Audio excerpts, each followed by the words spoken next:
అంబేద్కర్ కోనసీమ జిల్లా రావులపాలెంలో కాపు ఉద్యమ నేత మాజీ మంత్రి ముద్రగడ పద్మనాభం సంస్మరణ సభ నిర్వహించారు. వైసీపీ జిల్లా అధ్యక్షుడు చిర్ల జగ్గిరెడ్డి ఆధ్వర్యంలో జరిగిన ఈ కార్యక్రమంలో పలువురు నాయకులు ముద్రగడ చిత్రపటానికి పూలమాలలు వేసి నివాళులర్పించారు. ప్రజా సమస్యల పరిష్కారం, సామాజిక న్యాయం కోసం ఆయన చేసిన పోరాటాలను నాయకులు కొనియాడారు. ఈ కార్యక్రమంలో ఎమ్మెల్సీ తోట త్రిమూర్తులు, మాజీ మంత్రి గొల్లపల్లి సూర్యారావు తదితరులు పాల్గొన్నారు.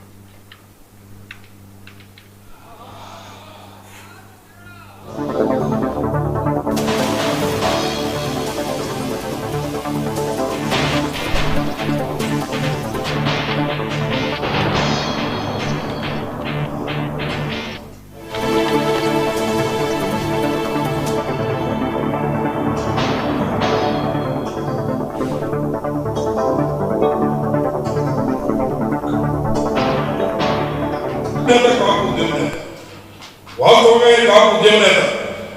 ఆయన కాపుల కోసం, కాపుల పేదల కోసం ఆయన జీవితాన్ని పరంగా పెట్టి ఆయన రాజకీయ జీవితాన్ని రంగా వదిలిపెట్టుకుని కుటుంబంతో కూడా ఎంత గౌరవప్రదమైన కుటుంబం అయినప్పటికీ కూడా ఆయన అనరాని మాటలు అనిపించుకుని కాపుల యొక్క అభ్యున్నతికి కృషి చేసినటువంటి నేత.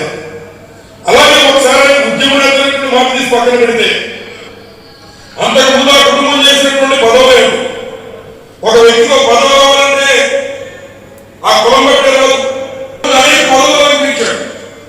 ఎట్లా అలంకరించేటువంటి ఒకసారి ఆలోచన చేస్తే మరి ఆ రోజున ముద్రగడ పద్మనాభం గారు అంటే ముద్ర పద్మనాభం గారు తాత గారు, వాళ్ళ పేరు కూడా ముద్ర పద్మనాభం గారు.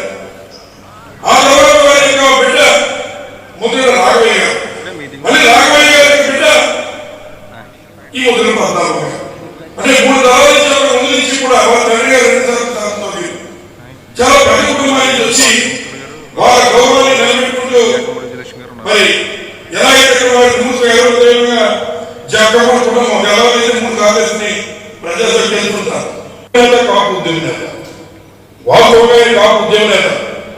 ఆయన కాపుల కోసం, కాపుల పేదల కోసం ఆయన జీవితాన్ని పరంగా పెట్టి ఆయన రాజకీయ జీవితాన్ని రంగా వదిలిపెట్టుకుని కుటుంబంతో కూడా ఎంత గౌరవప్రదమైన కుటుంబం అయినప్పటికీ కూడా ఆయన అనరాని మాటలు అనిపించుకుని కాపుల యొక్క అభ్యున్నతికి కృషి చేసినటువంటి నేత. అలాగే ఒకసారి ఉద్యమ నేత మాట తీసి పక్కన పెడితే అంతకు ముందు ఆ కుటుంబం చేసినటువంటి పదవులు ఒక వ్యక్తితో పదవి కావాలంటే ఆ కులం